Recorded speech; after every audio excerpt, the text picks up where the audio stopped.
Bienvenue à chacun, frères et sœurs. Bon sabbat et que l'Éternel nous bénisse tous. Je vous invite à vous tenir debout, ouvrir vos emails louanges au numéro 1. Vous qui sur la terre habitez, chantez à haute voix, chantez, réjouissez-vous au Seigneur, par le Saint dimanche.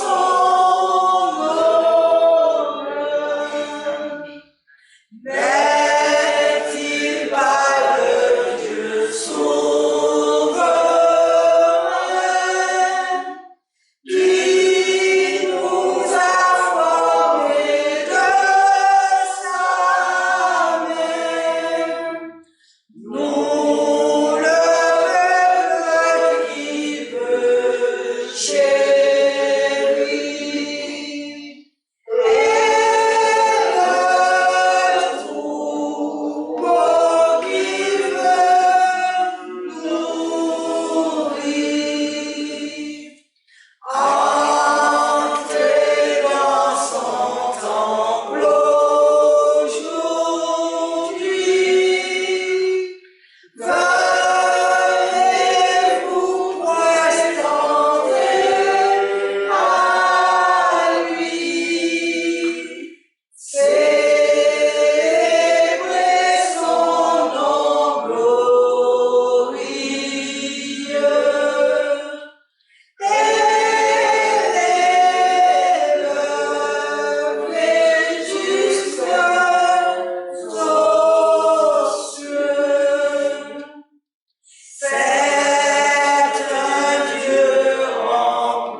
Ouvrons nos Bibles dans Apocalypse 7, le verset 1 à 4. Après cela, je vis 4 anges, debout aux 4 coins de la terre. Ils retenaient les 4 vents de la terre, afin qu'il ne soufflait point de vent sur la terre, ni sur la mer, ni sur aucun arbre. Et je vis un autre ange qui montait du côté du soleil levant, et qui tenait le sceau du Dieu vivant. Il cria d'une voix forte aux 4 anges à qui il avait été donné de faire du mal à la terre et à la mer, et il dit: ne faites point de mal à la terre ni à la mer, ni aux arbres, jusqu'à ce que nous ayons marqué du sceau le front des serviteurs de notre Dieu. Et j'entendis le nombre de ceux qui avaient été marqués du sceau, 144 000 de toutes les tribus des fils d'Israël. Amen. Amen. Mettons à genoux pour la prière avec la sœur Myriam.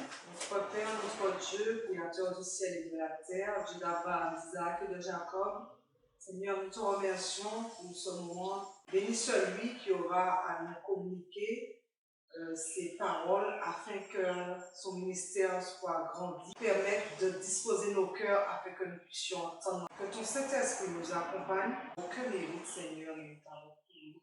Dans le doux nom de Jésus-Christ, notre Seigneur et Sauveur, pour la gloire de ton Saint-Nom. Amen. Amen. Je laisse la parole à Frère Thierry pour le culte de la matinée. Chers amis, chers frères et sœurs, bon sabbat. Aujourd'hui, c'est un jour béni, très béni. Je ne dis pas que les autres jours ne sont pas bénis, mais c'est le mémorial de la création. Et toute personne qui observe ce jour, saint et béni, reçoit aussi de très grandes bénédictions.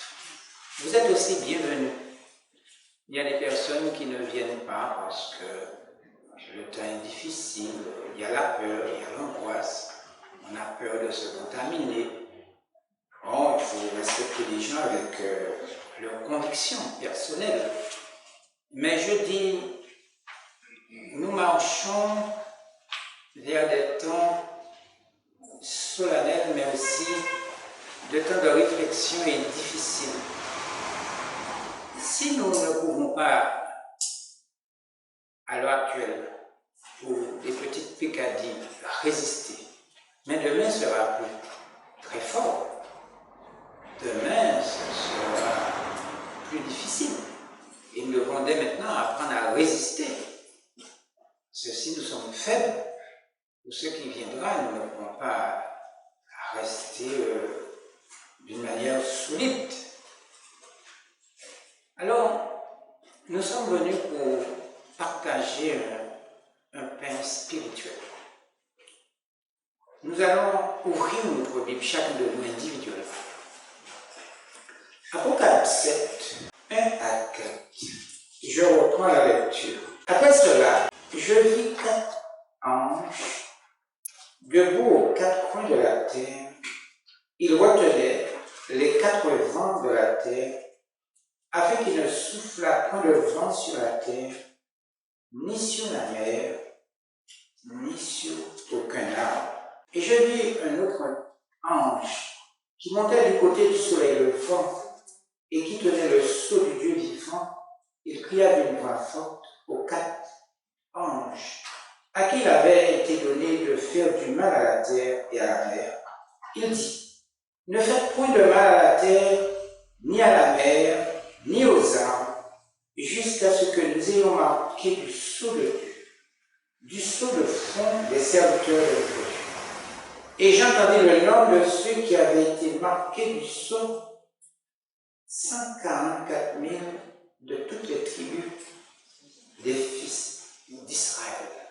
Alors, l'ange dit, ne dévastez pas la terre, ni la mer, ni les arbres, jusqu'à nous ayons marqué du sceau de Dieu les serviteurs de notre Dieu. Que signifient ces paroles en ce temps que nous vivons? Que signifient ces paroles?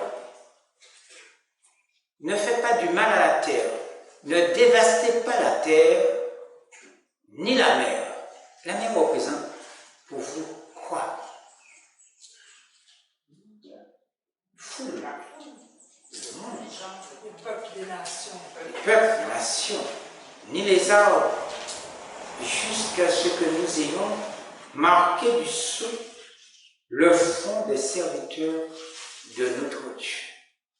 Que signifient toutes ces paroles en ce temps de la fin que nous vivons?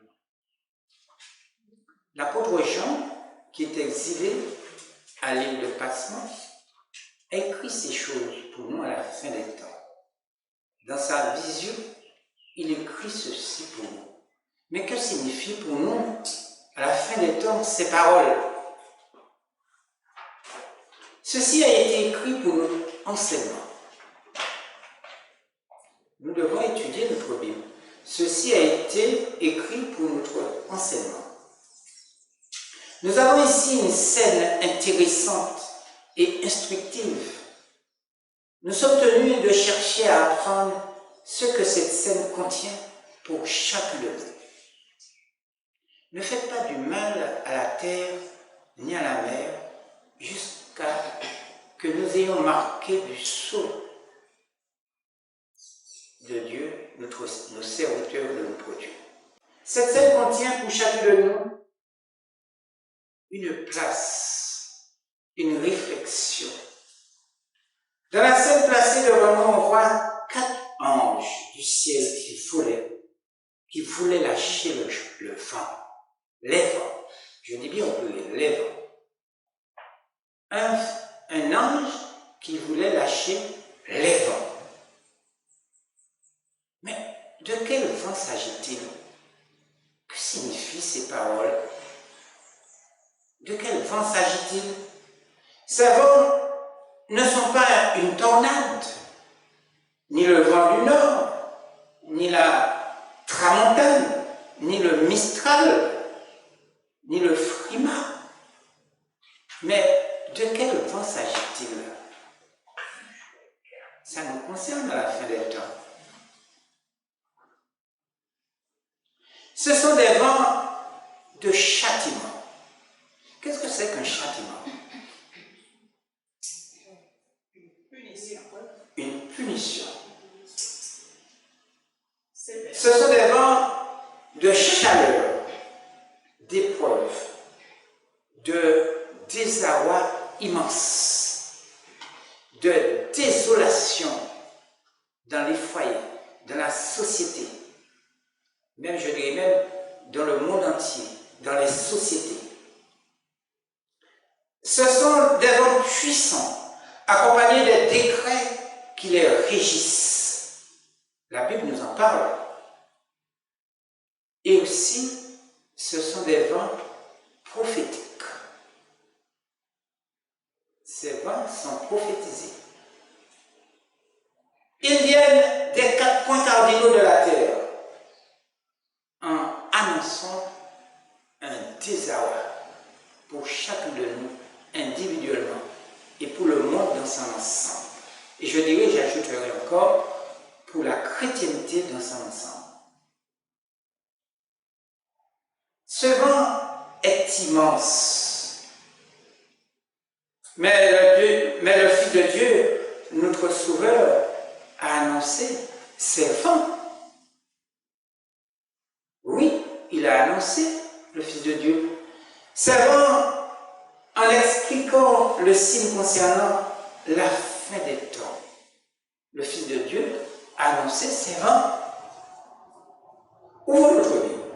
Matthieu 24. Matthieu 24, 4 à 14. Et je lis ceci. Prenez garde que personne ne vous séduise. Premier point. Prenez garde que personne ne vous séduise. Car plusieurs viendront sous mon nom, disant, c'est moi qui suis le Christ, et ils séduiront beaucoup de gens. Vous entendrez parler de guerre et de bruit de guerre. Gardez-vous d'être troublés, car il faut que ces choses arrivent, mais ce ne sera pas encore la fin. Une nation s'élèvera contre une nation, et un royaume contre un royaume. Il y aura en divers lieux des famines et des tremblements de terre. C'est ce qui se passe à l'heure actuelle. Tout cela ne serait que le commencement des douleurs. Alors, on vous livrera au tourment et l'on vous fera mourir et vous serez haïs de toutes les nations à cause de moi. Alors aussi, plusieurs succomberont et ils se trahiront, se haïront les uns les autres. C'est ce qui se passe à l'heure actuelle. Plusieurs faux prophètes s'élèveront et ils séduiront beaucoup de gens. Et parce que l'iniquité sera accrue, la charité du plus grand nombre se refroidira. Aujourd'hui, beaucoup de gens qui se disent chrétiens ne veulent pas entendre parler de la parole de Dieu. Et ils se disaient chrétiens, ces personnes. Mais celui qui persévérera jusqu'à la fin sera sauvé. Il y a ce mot que j'aime beaucoup, la persévérance. Cette bonne nouvelle du royaume sera prêchée dans le monde entier pour servir de témoignage à toutes les nations. Alors viendra la fin. Nous sommes au terme de notre histoire. Nous pouvons dire que c'est la fin. Lisons encore un autre verset.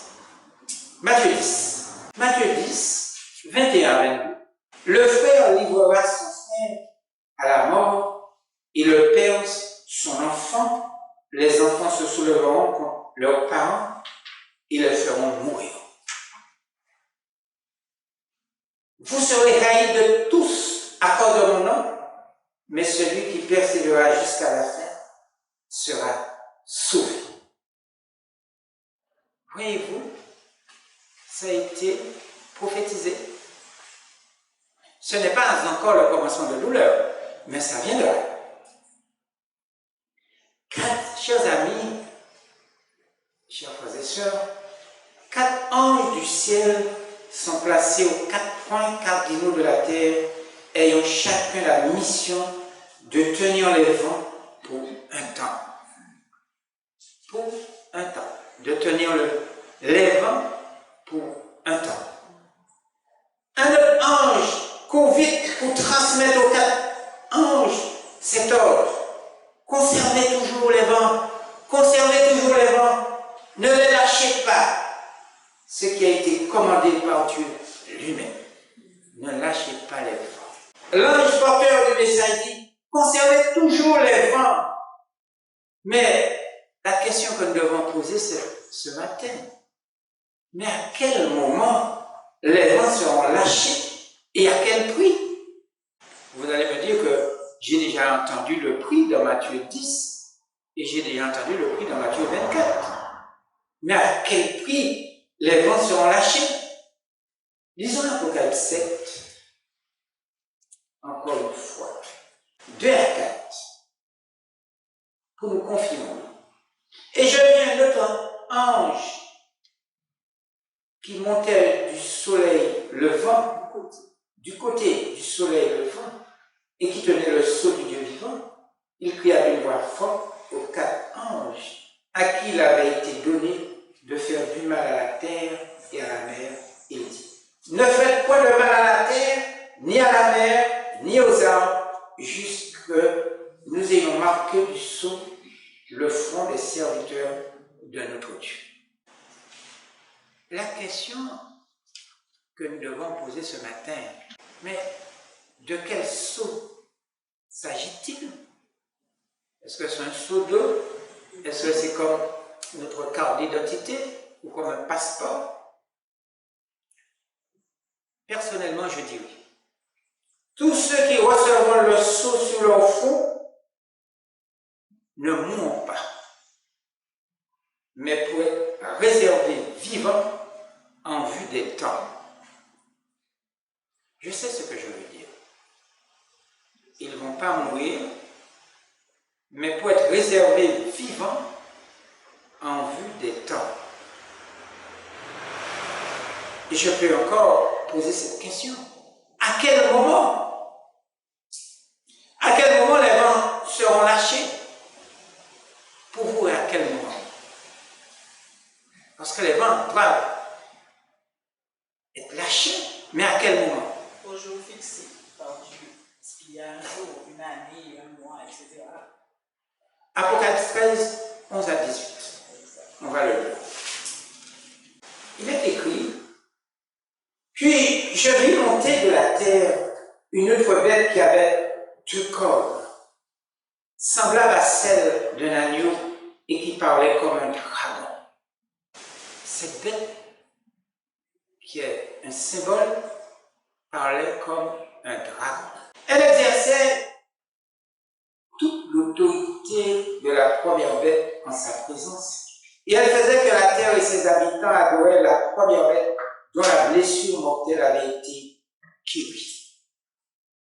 Vous connaissez bien l'histoire que Piscis a été arrêté par Napoléon Ier et emmené en prison à Valence par le général Berthier. Nous n'allons pas faire ce cours d'histoire. Le pape Piscis. Alors nous continuons. Elle opérait de grands prodiges, même jusqu'à faire descendre du feu du ciel sur la terre à la vue des hommes. Et elle séduisait les habitants de la terre par les prodiges qui lui étaient donnés d'opérer en présence de la bête, disant aux habitants de la terre de faire une image à la bête qui avait la blessure de l'épée et qui vivait. Nous voyons que la bête elle-même avait un support, puisque le support faisait des miracles et séduisait les habitants de la terre. Je ne vais pas poser cette question pour vous dire, mais qui? Nous savons ici, il y a la bête, mais il y a aussi aussi le faux prophète. Et il lui fit donner d'animer l'image de la bête, afin que l'image de la bête parlât, et qu'elle fit que tous ceux qui n'adoraient pas l'image de la bête fussent tués. L'image de la bête, pour vous, c'est que représente ici l'image de la bête? La réunion de l'Église et de l'État. La réunion de l'Église et de l'État. Et elle dit que tous, petits, grands, riches et pauvres, libres et esclaves, reçurent une marque sur le front droit ou sur le front, sur la main droite ou sur le front. Et que personne ne puis acheter ni vendre sans avoir la marque le nom de la bête ou le nom de son nom. Verset 18. C'est ici la sagesse que celui qui a de l'intelligence calcule le nom de la bête, car c'est un nombre d'hommes et son nom est 666. Alors, la question était posée, à quel moment les vents seront lâchés? Je suis d'accord avec la soeur, avant la persécution. Lorsque les justes deviennent visibles et que les méchants, les damnés, les moqueurs, ceux qui s'adonnent à la scélératesse, oublions les commandements de Dieu, ses préceptes, ses ordonnances, ses principes seront condamnés, commenceront le jugement des vivants. C'est pas moi qui le dis, il est écrit. Mieux vaut pour les damnés, les pécheurs, les méchants, les moqueurs, les scélérats, de ne pas être libres. Où seront leurs demeures? Où seront leurs demeures? Les méchants, les scélérats, les moqueurs, où seront leurs demeures? Jetés vivants dans l'étang ardent de feu et de soufre. Nous sommes au dernier temps, vous le savez. Même si nous faisons des projets, nous voulons trouver du bonheur, de la paix, que je dirais encore, mais nous sommes au dernier temps. Un bon mariage, un bon époux, une bonne épouse. Mais nous sommes au dernier temps. Nous sommes au dernier temps. Face au vent impétueux, chers amis, chers frères et sœurs, ceux qui font de la parole de Dieu un trésor seront marqués du sceau de Dieu. C'est le sceau de la vérité. Encore, c'est le sceau de la parole de Dieu. Ces personnes seront dans la joie, entourées d'honneur. Et c'est ce que nous devons rechercher en ce temps de la fête. Le sceau de Dieu. Quelle est la signification de ce sceau? Quelle est la signification? Ce n'est pas un vaccin pour aller, ou un passeport sanitaire pour aller dans les pays ou aller en France. Quelle est la signification de ce sceau? L'obéissance. L'appartenance. Comment? L'appartenance. Oui. Être identifié. Oui. En tant qu'enfant de Dieu. En tant qu'élu. Ce sceau, c'est le seulement des victorieux. La consolation des épreuves. Vous n'allez pas me dire que vous n'avez pas d'épreuves. Ceux qui feront partie de la montagne de Sion, c'est la délivrance aux mains de ceux qui les haïssent et qui les persécutent jour et nuit. C'est le bonheur des élus. C'est ce sceau que j'attends. Et je pense, vous et moi, vous attendez ce sceau. Lisons Apocalypse 14, 1 à 5. La Bible nous dit, « Je regardais, et voici l'agneau se tenait sur la montagne de Sion, et avec lui 144 000 personnes qui avaient son nom et le nom de son Père écrit sur leur front. Et j'entendis du ciel une voix comme un bruit de grosso, comme le bruit d'un grand tonnerre, et la voix que j'entendis était comme celle de joueurs de harpe, jouant de leur harpe. Et ils chantent un cantique nouveau devant le trône et devant les quatre êtres vivants et les vieillards, et personne ne pouvait apprendre le cantique si ce n'est les 144 000 qui avaient été rachetés de la terre. Ce sont ceux qui ne sont pas souillés avec des femmes, car ils sont vierges, ils suivent l'agneau partout où il va. Ils ont été rachetés d'entre les hommes comme les prémices pour Dieu et pour l'agneau. Et dans leur bouche, il ne s'est pas trouvé de mensonge, car ils sont irrépréhensibles. Hein? Ce sont ceux qui ne se sont pas souillés avec des femmes, c'est-à-dire des fausses doctrines. Nous sommes en Babylone, régis par la mère des prostituées. Nous sommes emmenés en captivité. C'est une raison de sortir dans la main de cette femme qui dirige la terre et qui est assise sur la bête. La bête a 10 cornes et 7 têtes. Cette femme est assise dessus. Mais si nous posons cette question, qui dirige le monde? La bête a 10 cornes et 7 têtes ou la femme qui est assise sous la bête? Qui dirige le monde? Nous devons comprendre individuellement notre iniquité, notre histoire, notre identité raciale. Nous devons comprendre aussi notre vie. Et ne sera pas comme des personnes aveugles qui cherchent leur chemin en tâtonnant. À l'heure actuelle, nous ne devons point placer notre espérance dans les sectes. Je dis bien dans les sectes, les religions des hommes, des fantasmes utopiques. Fuyez les cultes impies. Vous aimez trop vous tremper dans les cultes impies. Même vos enfants se trouvent au sein de ces cultes. Surtout que la malédiction, l'Esprit de Dieu se retire de la terre et là, une pluie de malédiction embrase toute la terre. Sortez vos enfants, vous-même, vos amis, dans ces cultes impies. Tiens-toi ferme. Il y a des gens qui sont clopis, clopons, ils ne savent pas ce qu'ils veulent la Bible, ils veulent la parole de Dieu, ils veulent le monde, ils veulent des grades, ils veulent être ceci, ils veulent avoir un bon travail, Tiens-toi ferme. Étudie ta Bible.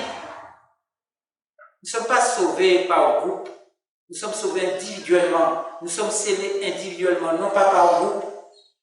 Nous voulons le monde, nous voulons le bal, nous voulons l'anniversaire, nous voulons des cadeaux, mais tiens-toi ferme. Nous vivons déjà au temps de la moisson des semences mauvaises et bonnes. Que signifie ce que je veux dire? Nous vivons au temps de la moisson des semences bonnes et mauvaises. Je ne joue pas avec les mots. Ce temps est la fin de ce qui se corrompt et le début de ce qui ne se corrompt pas. Il y a des semences qui sont bonnes et mauvaises. Il faut être prudent ce temps. Il faut être très prudent. Le monstre qui dirige le monde est une bête, mais aussi une femme qui est assise sur cette bête. Une bête qui possède 10 cornes et 7 têtes. Sur ces cornes, 10 diadèmes. Sur ces têtes sont inscrits des noms blasphématoires. Ce monstre ressemble à un léopard. Ses pattes d'un ours, une grande gueule comme celle d'un lion. Vous n'avez pas peur de ce monstre? Ce monstre dirige les sectes, les religions et toute la terre. Dans les sectes et les religions, il n'y a pas de règles. Vous pouvez faire l'adultère, vous pouvez faire ce que vous voulez, vous pouvez manger ce que vous voulez, vous habiller comme vous voulez. Il n'y a pas de règles dans les sectes et les religions. Vous pouvez divorcer, vous remarier, faire ce que vous voulez. Emmener les gens devant les tribunaux. Vous faites ce que vous voulez. Il n'y a pas de règles pour différencier le bien et le mal. Écoutez bien ceci, ce que je veux dire. Comment des congrégations religieuses qui se proclament églises sont transformées en plusieurs milliers d'identités? Réfléchissez bien. Comment des congrégations religieuses qui se proclament églises sont transformées en plusieurs milliers d'identités? Vous allez me dire qu'ils sont réunis en conseil mondial des églises. C'est humoristique, irrespectueux pour tout disciple de Dieu. Je dis bien irrespectueux, toujours accompagné par des paroles faibles et mensongères. Nous sommes à deux doigts d'une terrible persécution. Nous sommes à deux doigts d'une terrible persécution. La persécution arrive doucement, mais sûrement. Nous allons lire 1 Corinthiens 6 et le verset 9 à 10. Il est écrit: ne savez-vous pas que les injustes n'hériteront pas le royaume des cieux? Ne vous y trompez pas, ni les impudiques, ni les idolâtres, ni les adultères, ni les efféminés. C'est-à-dire qu'en général, les hommes qui parlent comme une femme, qui ressemblent à une femme, on les appelle les efféminés, ni les infâmes, ni les voleurs, ni les cupides, ni les ivrognes, ni les outragés, ni les ravisseurs n'hériteront le royaume de Dieu. C'est pas moi qui le dis. Nous devons nous transformer, nous réveiller, nous réformer. Un témoignage nous dit, j'aime bien les témoignages. Je retiens tout ce qui est bon, agréable dans les témoignages. Dans la tragédie des siècles, à la page 1211, je vais lire quelques phrases seulement. Dès que les principales églises protestantes des États-Unis s'uniront sur des points de doctrine qui leur sont communs et feront pression sur l'État pour l'amener à imposer leurs décrets et à soutenir leurs institutions, l'Amérique protestante sera formée à une image de la hiérarchie romaine et la conséquence inévitable en sera l'application de peines civiles aux délinquants. Aux délinquants. L'application de peines civiles aux délinquants. La bête a deux corps. Fit que tout petit, que tous, petits et grands, riches et pauvres, libres et esclaves, reçussent une marque sur leur front droit ou sur le front, et que sur leur main droite ou sur leur front, et que personne ne peut acheter ni vendre sans avoir la marque, le nom de la bête ou le nom de son nom. Aimeriez-vous avoir cette marque sur la main droite? Parce que vous ne pouvez pas acheter, ça va venir, ni vendre. Vous ne pouvez pas aller au supermarché, ni au restaurant. L'observation du dimanche imposera par les églises protestantes, je reprends la phrase. L'observation du dimanche imposée par les églises protestantes équivaut à l'obligation d'adorer la papauté ou la bête. En outre, en imposant un acte religieux par l'intermédiaire du pouvoir civil, les églises formeront une image à la bête. Il s'ensuivra que tout pays protestant qui imposera l'observation du dimanche rendra par là obligation l'adoration de la bête et de son image. Dans ce conflit, toute la chrétienté sera partagée en deux camps. D'une part, ceux qui gardent les commandements de Dieu et ont la foi de Jésus, et d'autre part, ceux qui adorent la bête et son image et reçoivent la marque. Nous pouvons poser la question, mais de quel camp je serai individuellement? Mais de quel camp? La chrétienté sera partagée, retenez bien ceci, en deux camps. Ceux qui gardent le commandement de Dieu et ont la foi de Jésus, et d'autre part ceux qui adorent la bête son image et en reçoivent la marque. L'Église et l'État auront beau unir leur puissance pour contraindre tous, petits et grands, riches et pauvres, libres et esclaves, à prendre la marque de la bête. Le peuple de Dieu ne la recevra pas. Ça veut dire que ceux qui sont marqués du sceau ne la recevront pas. Le prophète de Passoque voit ceux qui avaient vaincu la bête et son image et le nom de son nom debout sur la mer déserte, ayant des harpes de Dieu, et ils chantent le cantique de Moïse, le serviteur de Dieu, et le cantique de l'agneau. C'est ce témoignage nous rappelle et nous dit, afin que nous puissions mettre ceci en pratique. La tragédie des siècles, à la page 1272. Il faut lire, chers frères et sœurs, et retenez tout ce qui est bon. Il est écrit, les pasteurs feront des efforts presque surhumains pour empêcher la lumière de parvenir jusqu'à leur troupeau. Oui, parce que les gens qui payent, qui donnent l'argent, ah oui, parce que c'est de ça que ces gens-là vivent. Par tous les moyens dont ils disposent, ils s'efforceront d'empêcher la discussion de ces questions vitales. Le mouvement dominical devenant plus hardi, l'Église fera appel au bas puissant de l'autorité civile. Catholiques et protestants agissant de concert au nom de la loi, les observateurs des commandements de Dieu seront menacés d'amende et d'emprisonnement. Quelques-uns se verront offrir des situations influentes, des récompenses et des avantages matériels.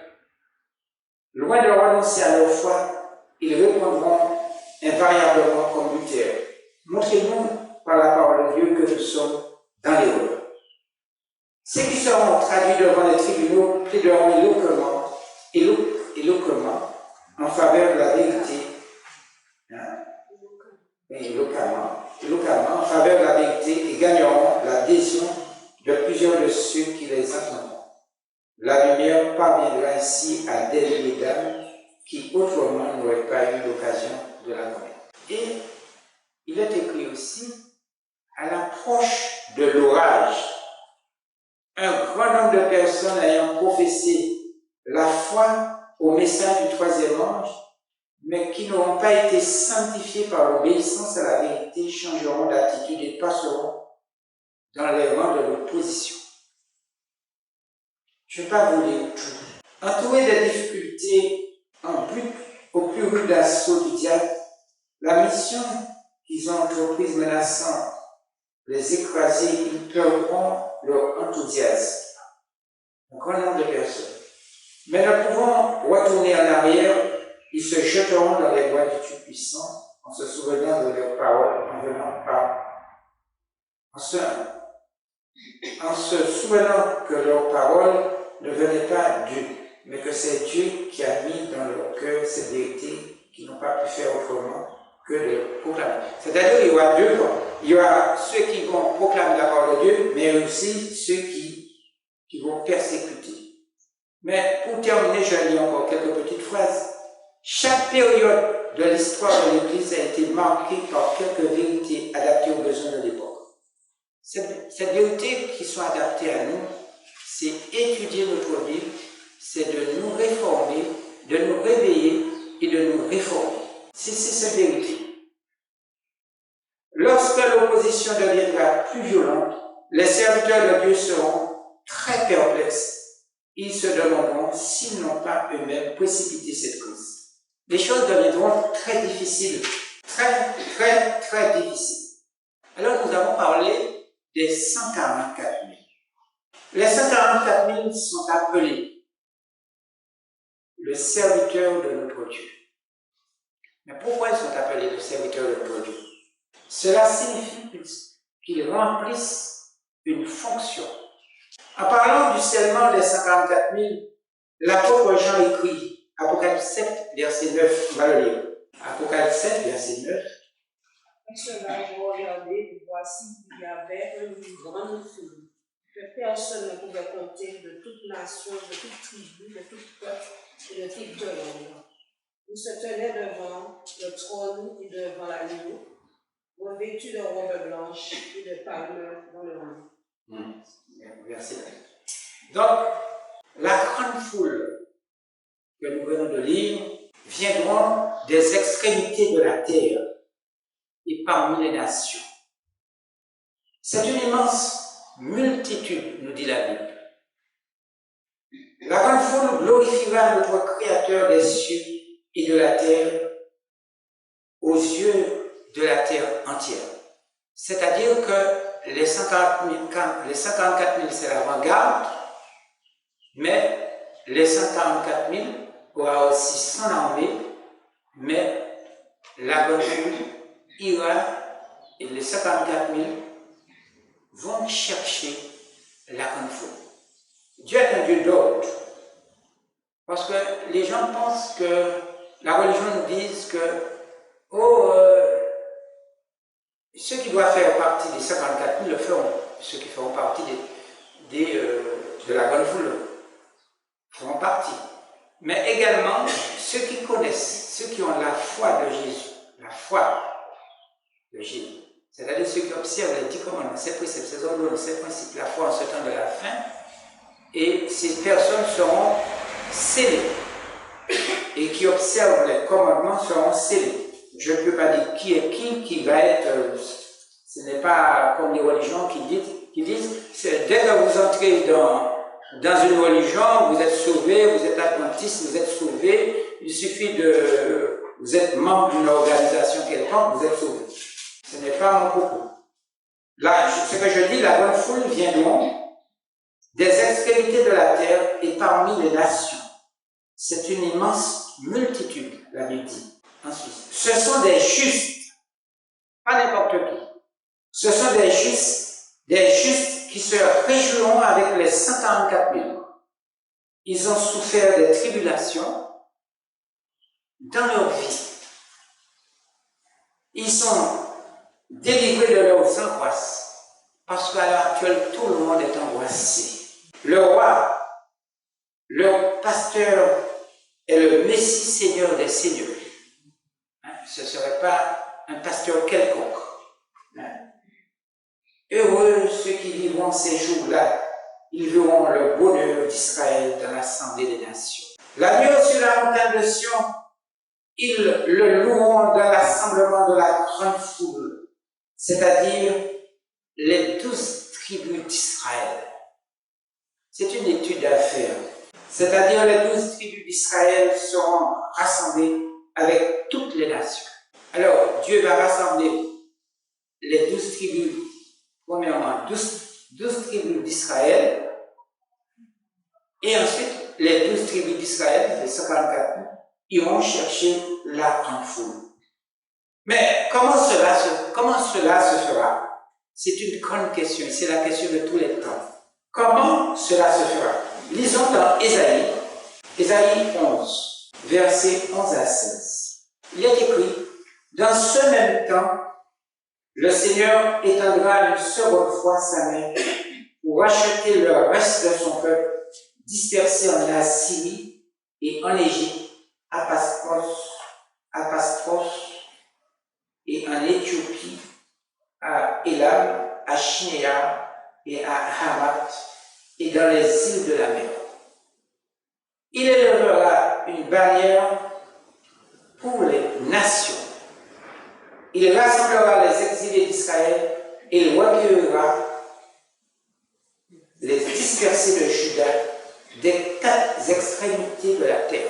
La jalousie d'Éphraïm disparaîtra et ses ennemis en Juda seront anéantis. Éphraïm ne sera plus jaloux de Juda et Juda ne sera plus hostile à Éphraïm.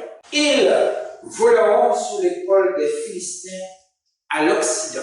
Ils pilleront ensemble les fils de l'Orient, et Dor et Moab seront la proie de leurs mains, et les fils d'Ammon leur seront assujettis. C'est-à-dire que pour l'instant, les 144 000 sont les derniers, mais il est écrit les derniers seront les premiers. Verset 15. L'Éternel desséchera la langue de la mer d'Égypte, et il levera sa main sur le fleuve en soufflant avec violence. Il les portera en 7 canaux et on le traversera avec des souliers. C'est-à-dire qu'il y a l'antitype et l'antitype. Et il y aura une route pour le reste de son peuple. C'est-à-dire la grande foule vivante qui sera échappée de la Syrie. La Syrie, c'est le monde. Comme il y en a une, comme comme il y en a eu une pour Israël le jour où il sortit du pays d'Égypte. Nous sommes régis par la Syrie. La Syrie, qui signifie politique et religieuse. Politico-religieuse. Les 144 000 célébreront joyeusement le nom de l'agneau sur la montagne de Sion. Ils le loueront dans l'assemblement de la grande foule, c'est-à-dire les 12 tribus d'Israël seront rassemblées avec toutes les nations, qui signifie la grande foule. Nous avons dit, mais comment cela se fera? L'Éternel enverra les réchappés d'Israël. Nous pouvons être des réchappés parce qu'il y aura ce qu'on appelle une destruction. Il y aura des anges de la mort qui vont passer dans les foyers, pas comme les religions nous ont dit dans l'église, dans les congrégations, mais dans les foyers. C'est à ce moment-là qu'il y aura le scellement des 144 000. C'est écrit ce que je vous ai dit. Nous devons jeter loin de nous le mensonge, la haine, l'orgueil, la colère, l'apostasie et aimer la vérité qui est la parole de Dieu. Beaucoup de gens n'ont pas le temps de prier, n'ont pas le temps de scruter la Bible, n'ont pas le temps de lire. Ils ont le temps que aller au travail, revenir, chercher de l'argent, manger, boire. On n'a pas le temps de faire l'éducation des enfants. Les gens mettent des enfants au monde à l'heure actuelle pour le diable. Pourquoi les gens font des enfants qui sont dangereux, des prostituées, qui n'ont pas d'instruction, qui n'aiment pas l'école? Mais pourquoi ça? On met des enfants pour les démons. Le père est par là, la mère par là, et ceci, cela, et le père femme battue. C'est quoi ça? On n'a pas de respect pour ni la grand-mère, ni pour l'oncle, ni pour le voisin. Mais quelle est notre situation à l'heure actuelle? Pourquoi mettre des enfants? Il y a une crise économique et sociale. Il est écrit dans la Bible, au dernier temps, il y aura des temps difficiles, il n'y a pas de travail. Les gens seront égoïstes, amis de l'argent, font par retraite.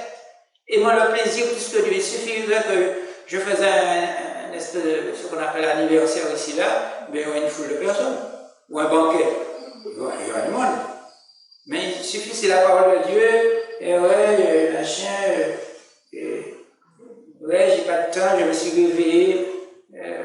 Ça commence à 9h30, je viens à 11h, je suis fatigué. Voilà le temps que nous vivons. Un temps mauvais.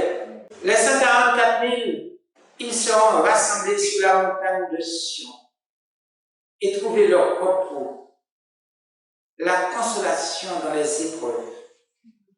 Ils n'auront ni faim, ni soif, et l'ennemi de nos âmes n'auront pas de pouvoir sur ceux qui sont marqués du sceau de Dieu. C'est là notre effort spirituel. Faisons l'effort pour être marqués du sceau de Dieu. Nous trimballons. Nous sommes en train de trimballer de lourds fardeaux, des dettes, des crédits. Je ne sais pas quoi encore. Quand vous travaillez, vous avez une petite monnaie. Assemblez votre petite monnaie. Ne dépensez pas pour se faire voir. On a une belle voiture, une jolie maison, une grosse voiture. Rassemblez par le temps qui court. Puis vous dormez très bien lorsque vous n'avez pas de crédit. Dormez bien. Vous n'êtes pas lourd. Vous n'avez pas de fardeau. Nous sommes à la fin des temps. Si les vents tardent, nous devons attendre, car ils viendront certainement, ils ne seront pas en retard. C'est pour cette raison que beaucoup disent qu'ils sont chrétiens. Mais c'est au moment lorsque les vents vont arriver, on verra qui est chrétien. Tout le monde est chrétien. Tout le monde va au sabbat, tout le monde pratique, tout le monde. Mais lorsque les vents vont arriver, si les vents tardent, nous devons attendre. Car ils viendront certainement, ils ne seront pas en retard. Lisons l'Apocalypse 21, versets 3 à 7. Et j'entendis du trône une forte voix qui disait « Voici le tabernacle de Dieu avec les hommes, il habitera avec eux, et ils seront son peuple, et Dieu lui-même sera avec eux. Il essuia toute larme de leurs yeux, et la mort ne sera plus, et il n'y aura plus ni deuil, ni cri, ni douleur, car les premières choses ont disparu. » Et celui qui est assis sur le trône dit « Voici, je fais toutes choses nouvelles. » Il dit « Écris, car ces paroles sont certaines et véritables. » Jusqu'à 7. Et il me dit « C'est fait. Je suis l'alpha et l'oméga. » Comment? Je suis l'alpha. Et il me dit « C'est fait. Je suis l'alpha et l'oméga, le commencement et la fin. À celui qui a soif, je donnerai de la source de l'eau de la vie gratuitement. » Verset 7. Celui qui vaincra héritera ces choses. Je serai son Dieu, il sera mon fils. Je répète encore une fois. Nous sommes au dernier temps. Nous devons être jugés dignes de recevoir le sceau sur le front. Cela doit être notre salut, notre espoir éternel. Les 144 000 vont sauver la race d'Israël et rassembler les justes parmi les nations. Devenez donc son peuple, ses enfants, les enfants de Dieu, son peuple, ses enfants, des femmes prudentes en ce temps de la fin. Les femmes doivent être prudentes, des femmes prudentes ayant, comment dirais-je, la tête sur leurs épaules, des hommes prudents en ce temps de la fin. Restez donc dans le lot de ceux qui mettent en pratique la parole de notre Dieu sauveur. Marchons saintement devant lui, devant notre Créateur des cieux et de la terre, et nous serons rassemblés avec le Messie sauveur qui est l'agneau de Dieu, le Fils de Dieu, sur la montagne de Sion. C'est là qui devait être notre rêve. Notre Dieu a compassion de nous à cause de l'alliance qu'il a établie avec nos pères et du serment qu'il a juré de ne pas nous abandonner jusqu'à la fin. Il est écrit, je les rassemblerai du plus grand au plus petit et je leur dirai, écoutez, fils d'Israël, voyez combien vous êtes restés les enfants d'Israël. Et voici ce que vous êtes maintenant, mon peuple. Et un témoignage nous dit, j'ai fait la photocopie, mais j'ai oublié de noter le livre. Si nous n'avons pas la force aujourd'hui, demain nous n'aurons pas la force pour résister. Parce que j'ai appris une prisonnière, à cause de sa foi, on l'a mis en prison, on l'a jeté en prison. Mais avec le bout de ses doigts, dans le mur de sa prison, elle a écrit « Résister ». Nous devons posséder de la force aujourd'hui pour résister demain. Mais si nous sommes faibles, nous ne pouvons pas résister. Je mettrai ce tiers dans le feu et je le ferai fondre comme on fait fondre l'argent. Je l'éprouverai comme on éprouve l'or. Il invoquera mon nom et je l'exaucerai. Je dirai, c'est lui qui est mon peuple. Il dira, l'Éternel est mon Dieu. Zacharie 13, verset 2. Notez ce verset. Je l'aime. Je mettrai ce tiers dans le feu. C'est par l'épreuve que l'Éternel vérifie la force de ses enfants. Qu'est-ce que j'ai dit? Que l'Éternel vérifie la force de ses enfants. Le cœur est-il suffisamment fort pour supporter la conscience dépouillée de toute offense? Le Saint-Esprit rend-il témoignage à notre esprit que nous sommes enfants de Dieu? Sommes-nous enfants de Dieu? Nous devons poser la question. Parce que si nous ne sommes pas enfants de Dieu, nous sommes enfants de l'autre, de l'ennemi. Sommes-nous enfants de Dieu? C'est ce dont l'Éternel s'assure en nous éprouvant. Il nous purifie de toute scorie, de la fournaise de l'affliction. Il nous envoie des tribulations, non pour nous faire souffrir inutilement, mais pour nous porter à regarder à lui, fortifier notre endurance. J'aime bien marcher, mais courir, je n'ai pas tellement d'endurance. Je préfère marcher dans mon cœur et déroule, il est temps pour que j'arrive chez moi. Je manque d'endurance. Nous devons, par le temps qui court, posséder de l'endurance pour aller jusqu'au bout. Il veut ainsi nous enseigner que si nous ne nous rebellons pas, mais plaçons en lui toutes nos confiances, nous fuirons son salut. L'amour du Fils de Dieu pour ses enfants est aussi fort qu'il est tendre. Il est plus fort que la mort, car il mourut pour nous. Vous savez, il y a des gens qui se marient, j'ai déjà assisté de jolis mariages, la robe sort d'ici pour arriver là, beaucoup de gens. Là, je suis parmi les invités, c'est la joie, on dit, vive les mariés. 7 mois après, je passe près du marché poisson, je travaille. Par contre, on a reçu mon beau-frère très bien, je suis très content, il est de la Guadeloupe, et je passe près du marché. Et je vois la mariée, je lui demande, mais comment va ton mari? Et je vois que des larmes commencent à sortir dans ses yeux. J'ai tout compris. Et son mari était un démon. Mais il y a des mariages où les gens ne prennent pas le temps de se connaître. Ils se marient, ils s'aiment. Ils s'aiment beaucoup. Et là, il est écrit, l'amour du Christ pour ses enfants est aussi fort qu'il est tendre. Il est plus fort que la mort, car il mourut pour nous. L'amour du Fils de Dieu.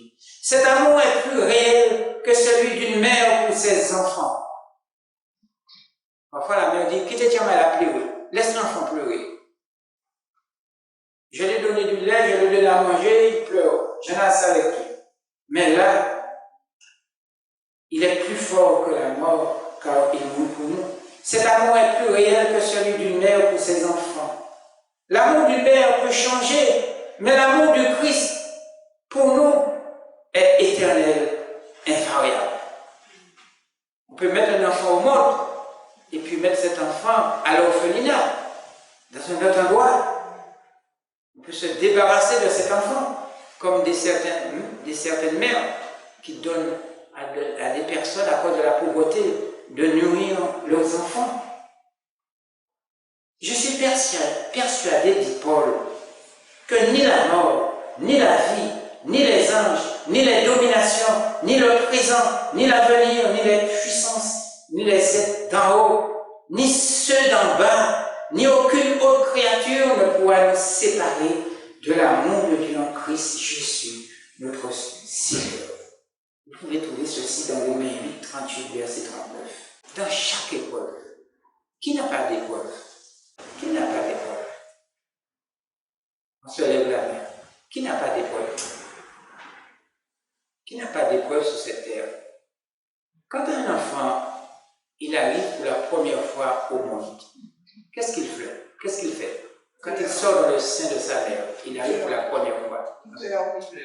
Il pousse un cri. Il voit de loin ses épreuves, ses douleurs. Et cet enfant, il retourne dans la poussière de la terre avec des larmes et parfois avec des remords.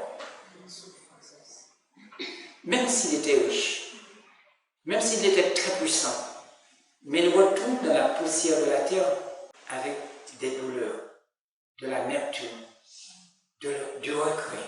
Dans chaque épreuve, nous avons une forte consolation. Notre Sauveur n'était pas touché par le sentiment de nos infirmités. N'a-t-il pas été tenté comme nous en toutes choses? Et ne nous a-t-il pas invités à lui remettre toutes nos difficultés et notre perplexité? Alors, ne nous rendons pas misérables au sujet des fardeaux pour l'avenir. Bravement et gaiement, portant les fardeaux du jour, Il y a des gens qui portent le fardeau, ils sont courbés. C'est tellement, ils sont chrétiens, hein? C'est adventistes, je ne sais pas quoi. Ils sont tellement lourds par le fardeau, on dirait des crocodiles qui pleurent. Quand vous voyez ces personnes, des fois je fuis. Je crois parce que je dis, mais ces personnes-là vont m'influencer, sont tellement lourds. Mais déposez votre fardeau auprès du Fils de Dieu. Déposez les fardeaux au pied du Fils de Dieu. Et priez. Mais ayons de la foi et de la confiance pour aujourd'hui. Mais il ne nous est pas demandé de vivre plus d'un jour à la fois. Celui qui est la source de notre force aujourd'hui le sera aussi demain. Rien ne blesse l'âme plus que les traits aiguisés du doute. On doute. Mais la fin du monde va venir, celui-ci dit, la fin du monde c'est tous les jours. Mais le temps devient de plus en plus difficile. La fin du monde vient, ça vient. Il y a un Dieu, il n'y a pas. Il y a un Dieu, c'est vrai, mais ici il y avait un Dieu, je ne serais pas comme ça. Rien ne blesse l'âme plus que les traits aiguisés du doute. Quand surviennent les épreuves, et elles viendront, ne nous inquiétons pas et ne murmurons pas. Les gens disent que je suis blasé. Je suis pas blasé. Moi, je sais, les choses vont venir là. Je reste comme je suis, je regarde comme un mouton. C'est pas que je suis blasé. Ne nous inquiétons pas et ne murmurons pas. Le silence dans l'âme rend plus distinct la foi de Dieu. Il arrêta, calma la tempête et les flots se tuent. C'est là, lorsque la tempête va venir, il sera en mesure avec les 144 000 calmer la tempête. Le silence dans l'âme rend plus distinct la foi de Dieu. Il calma la tempête et les flots se tuent. Il se réjouit de ce qu'il s'était apaisé. Et l'Éternel est conduit au port désiré. Psaume 107, 29, 30. Rappelons-nous que nous appuyons sous les bras éternels. Reste en silence devant le Seigneur. Attends-le avec patience. Il nous conduit au port d'une expérience de grâce. Chers amis, chers frères et sœurs, je ne suis pas un moraliste, ni un père de la morale, ni un directeur de conscience. Mais je voudrais parler. C'est ce que je ressens, ce sont mes sentiments intérieurs que je partage avec vous. Et je vous dis ce matin, chers frères et sœurs, chers amis, c'est le temps du salut pour les 144 000. Mais aussi c'est le temps du salut pour la grande foule. Aussi pour le peuple de Dieu. La multitude, comme je l'appelle, ou la Bible dit. La multitude parmi les nations. C'est le temps du salut. Soyez forts. N'ayez pas peur. Ne tremblez pas. Ne craignez pas. Et encore une fois, je répète ce mot. Ne tremblez pas. Ne vous effrayez pas. Et surtout, ne retournez pas en arrière. C'est ma prière pour vous et pour moi-même. Amen.